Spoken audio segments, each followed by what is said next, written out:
Carmelo Grek, negozjant Malti li għamel bosta jiem arrestat il-Libja u wasal lura Malta l-ħamis bil-lejl fuq titjira tal-Medavja.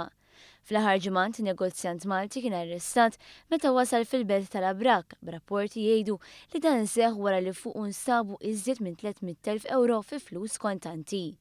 Sa issat mhux magħruf għaliex il-Malti kienet iżomm dawk il-flus kollha fuqu, madankollu l-awtoritajiet Libjani kienu lesti li jresquh quddiem qorti Libjana mhix li b'kudrabandu. Carmelo Grek huwa magħruf sew fost iċ-ċriki Libjani e kif il-kumpanija tiegħu ilha involuta sew f'dan il-pajjiż. Grek innifsu kien il-Libjani feruti waqt ir-rivoluzzjoni kontra Gaddafi fl-2011 billi wassal l-għajnuna medika permezz tal-baħar f'Miżurata. Matul il-jiem li Grek kien fil-kustodja tal-awtoritajiet Libjani, il-Gvern Malti kien f'taħdidiet mal-Gvern ta' Tobruk li huwa l-awtorità rikonoxxuta mill-komunità internazzjonali. Fil-waqt li fl-aħħar ġranet il-familja ta' Grek kienet sostniet li huwa kienet ikun trattat tajjeb.